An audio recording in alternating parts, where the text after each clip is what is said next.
Actin और myosin myofilaments के structure को बहुत ढंग से देखने के बाद में अब मैं ये देख रहा हूँ कि ये सार्कोप्लाज्म में किस तरह से पड़े हुए हैं। सार्कोप्लाज्म में पड़े होंगे मायोफिब्रिल, मायोफिब्रिल पे ये मायोफिलामेंट्स किस तरह से अरेंज हैं।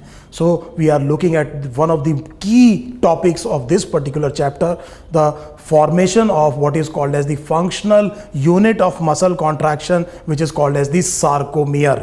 तो हमें जो मेन चीज देखनी है इस पार्ट में, हमें ये देखना है कि ये क्या चीज है, सार्कोमियर क्या है। और सार्कोमियर मैंने अभी आपको बताया है क्या actually, it is the functional unit of the muscle contraction and the functional and the structural unit of the muscle contraction is actually sarcomere. ये सार्कोमियर कॉन्ट्रैक्ट करता है जिसकी वजह से पूरी की पूरी मसल क्या करती है, कॉन्ट्रैक्ट करती है। और इस सार्कोमियर के स्ट्रक्चर में हम ये देखेंगे कि how are the myofilaments arranged and why this muscle, again and again I am saying, is called as striated, is called as striated। तो देखिए मैं सबसे पहले थिक मायोफिलामेंट्स को प्लेस कर रहा हूं। मैं थोड़ा देर लगाऊंगा इस डायग्राम में, आपको भी मैं चाहूंगा साथ के साथ आप बनाइए। मैं सबसे पहले थिक मायोफिलामेंट को क्या कर रहा हूं, प्लेस कर रहा हूं। इन थिक मायोफिलामेंट्स को मैं प्लेस कर रहा हूं, they are stacked upon one another like this in parallel fashion. तो आपने ये देखा कि मैंने सबसे पहले प्लेस किए हैं थिक मायोफिलामेंट्स और इन थिक मायोफिलामेंट्स को मैंने स्टैक किया है एक दूसरे के ऊपर इस तरह से। इतनी बात हमको समझ में आ गई है। अब मैं करूंगा ये कि इन थिक मायोफिलामेंट्स के बीच में इनको एक थिन कनेक्टिव टिश्यू से आपस में इंटरकनेक्ट कर दूंगा। तो मैंने सबसे पहले प्लेस किए हैं थिक मायोफिलामेंट्स। थिक मायोफिलामेंट्स को मैंने स्टैक किया है एक दूसरे के ऊपर और बीच में इनको एक थिन लाइन से, ये जो थिन कनेक्टिव टिश्यू है उससे आपस में इंटरकनेक्ट कर दिया है। अब मैं प्लेस करूंगा थिन मायोफिलामेंट्स को। तो अगर आप ध्यान से देखेंगे तो ये जो थिन मायोफिलामेंट्स हैं ये मैं इस तरह से प्लेस कर रहा हूं, इधर ध्यान दीजिएगा कि मैं इनको थिक मायोफिलामेंट से पार्शियली ओवरलैप करा रहा हूं ऑन आइदर साइड। आप देख रहे हैं 1:2 की रेशो आपको दिखाई दे रही होगी। हमने ये कहा कि ये जो ब्लू रंग में मैं बना रहा हूं ये थिन मायोफिलामेंट्स हैं और ये thin myofilaments are being overlapped by the thick myofilaments partially, not in their entire length when the muscle is relaxed. और ये पार्शियल ओवरलैप दोनों तरफ है, ये पार्शियल ओवरलैप दोनों तरफ है। तो मैंने ये क्या प्लेस करने शुरू किए हैं, थिन मायोफिलामेंट्स। तो आप ये देख रहे हैं कि ये मैंने फिर क्या प्लेस किया है, थिन मायोफिलामेंट्स। यहां पर भी मैंने क्या प्लेस किए हैं, थिन मायोफिलामेंट्स। और ये थिन मायोफिलामेंट्स थिक मायोफिलामेंट से ओवरलैप हो रहे हैं partially on either sides, on either sides. अब मैं ये कर रहा हूं कि इन थिन मायोफिलामेंट्स को भी बीच में एक thin line of connective tissue से इंटरकनेक्ट कर रहा हूं।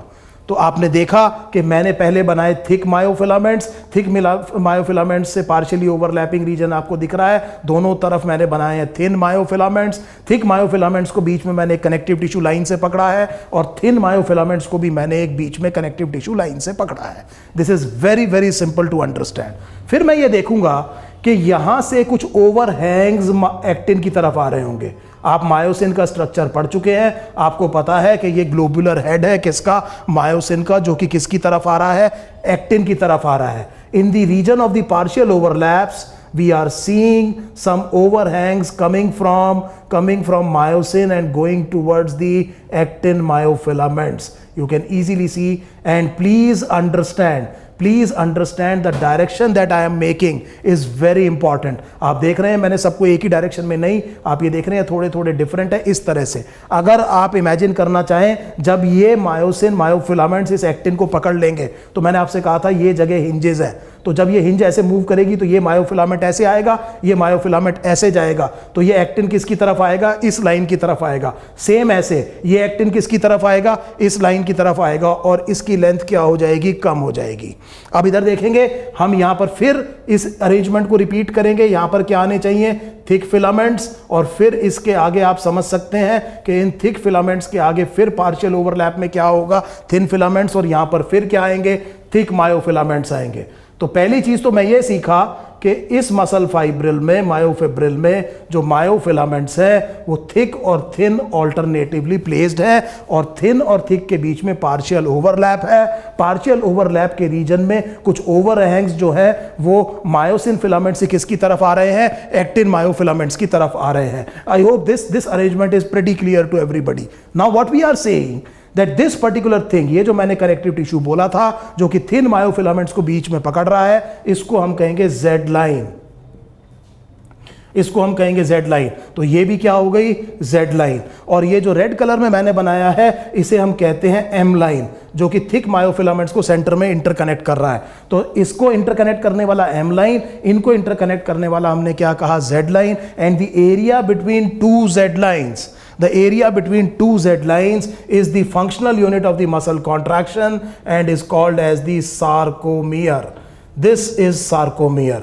तो हम जो कह रहे थे कि ये सार्कोमियर क्या चीज है, तो ये सार्कोमियर इस पर्टिकुलर, इस पिक्यूलियर अरेंजमेंट ऑफ मायोफिलामेंट्स की वजह से बना है। और मैं जो एरिया डिलीनिएट कर रहा हूं, which I am saying this is the sarcomere, it is the area between the two Z lines. Now you can easily understand when these myosin filaments will pull the actin under the myosin, the length of the sarcomere will get short and this will lead to the contraction of the entire muscle. And that is why I am saying that this sarcomere is the unit of muscle contraction, functional unit of muscle contraction. तो जब muscle contract करती है तो actually सारे के सारे sarcomere उसके क्या करते हैं, कॉन्ट्रैक्ट करते हैं। पहली बात मुझे ये समझ में आ गई है। अब इधर देखिए, ये इस एरिया की तरफ मैं आपका ध्यान दिलाता हूं। ये जो पर्टिकुलर एरिया है, ये जो पर्टिकुलर एरिया है सार्कोमियर के बीच में, इस एरिया को आप बड़े ध्यान से देखिए। इसमें दोनों मायोफिलामेंट्स हैं, थिक भी हैं और थिन भी हैं। अगर पार्शियल ओवरलैप में देखें तो ये थिक भी हैं और यहां पर थिन भी हैं, बीच में एम लाइन है। अगर मैं इसके ऊपर पोलराइज्ड लाइट डालूं, सो प्लीज अंडरस्टैंड, अगर मैं थिक मायोफिलामेंट्स के ऊपर क्या डाल रहा हूं, पोलराइज्ड लाइट डाल रहा हूं, तो ये वाला जो पार्ट है ये इस पोलराइज्ड लाइट के लिए एन आइसोट्रॉपिक है। So it is anisotropic to the polarised light and therefore this light will not be able to freely pass through it and therefore this part will occur as a dark band. ये dark दिखाई देगा, इसकी वजह ये है कि ये an isotropic है, किसको, पोलराइज्ड लाइट को। इसीलिए इस एरिया को मैं अप्रोप्रिएटली कह रहा हूं ए बैंड। ए बैंड का मतलब हो गया डार्क बैंड और एन आइसोट्रॉपिक या डार्क बैंड। डार्क मैंने इसलिए कहा क्योंकि ये एन आइसोट्रॉपिक है, किसके लिए, पोलराइज्ड लाइट के लिए। अगर आप बड़े ध्यान से इस एरिया को देखें तो ये एरिया, इसमें केवल थिन मायोफिलामेंट्स हैं। इस पर अगर मैं पोलराइज्ड लाइट डालता हूं तो ये पोलराइज्ड लाइट के लिए आइसोट्रॉपिक है and it will appear lighter and therefore this will be called as the I band और it may be called as the light band. तो आप ये देख रहे हैं कि जब आप मायोफिब्रिल को देखेंगे तो उसमें ऑल्टरनेटिवली डार्क लाइट बैंड होंगे। That is why this myofibril will be having something like this. It will have alternate dark and light band. जब आप इसके ऊपर क्या डालते हैं, polarized. That is why these are the striations, these muscles, they are called as striated muscles. तो skeletal muscles को हम striated muscles in alternate dark और light band की वजह से कहते हैं. So I hope this is very very simple. एक चीज मैं आपको और दिखा रहा हूं कि आप अगर बीच में देखें, यहां पर इस ए बैंड के सेंटर में एक एरिया देखिए, इसमें मैंने पार्शियल ओवरलैप के रीजन्स को हटा दिया है और केवल क्या है, थिक मायोफिलामेंट्स हैं। इस एरिया को मैं कह रहा हूं एच जोन। इस एरिया को मैं क्या कह रहा हूं, एच जोन। और एच जोन के सेंटर में क्या है, एम लाइन है। सो हम ये समझ गए कि ये जो है structure, it's a very very critical part to understand this muscle physiology. You must be absolutely sure about the structure of the sarcomere. I will not mince my words by saying that this is one of the most important question that may appear in any of the medical entrance of this country, and please understand this very important diagram. We will again look at the diagram. Let us look at the diagram again. इधर देखेंगे आप बड़े ध्यान से, जैसा मैंने आपसे कहा था कि ये मायोफिलामेंट्स हैं, थिक फिलामेंट्स हैं। ये पहले आपने सेंटर में प्लेस किए, इनको पार्शियली ओवरलैप कराया आपने किससे, थिन मायोफिलामेंट से। ये जो थिन लाइन है, ये जो ब्लू लाइन है, ये थिन मायोफिलामेंट्स हैं, ये एक्टिन के बने हैं। ये देखिए, ये क्या लिखा है, एक्टिन थिन मायोफिलामेंट्स। ये क्या लिखा है, मायोसिन थिक फिलामेंट्स। ये आपको ओवरहैंग्स दिख रहे हैं। इन ओवरहैंग्स की डायरेक्शन पिक्युलैरिटी मैंने आपको बताई थी। और आई बैंड के सेंटर में ये जेड लाइन है। ये देखिए, ये जेड लाइन है और ये भी जेड लाइन है, और दो जेड लाइन के बीच के एरिया को हमने क्या कहा है, सार्कोमियर कहा है।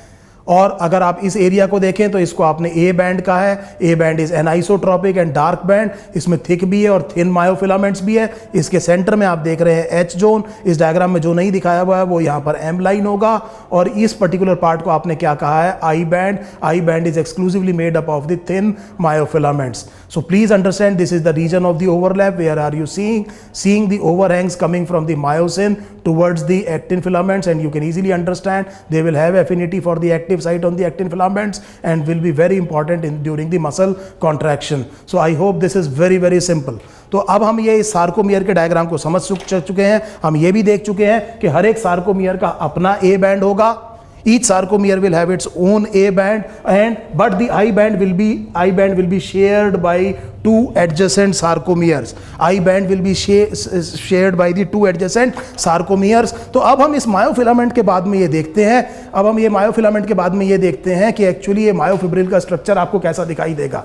तो अगर आप ये देखें, ये वो एम लाइन है जो मैंने आपको बताया था, ये थिक मायोफिलामेंट्स हैं, और ये क्या है, जेड लाइन है, और इस जेड लाइन के बीच के इस एरिया को हमने क्या कहा है, सार्कोमियर कहा है। ये देख रहे हैं आप सार्कोमियर, ये दो जेड लाइन है। तो इसमें अगर आप ऊपर से लाइट डालेंगे तो आपको ऑल्टरनेट डार्क और लाइट बैंड दिखाई देंगे।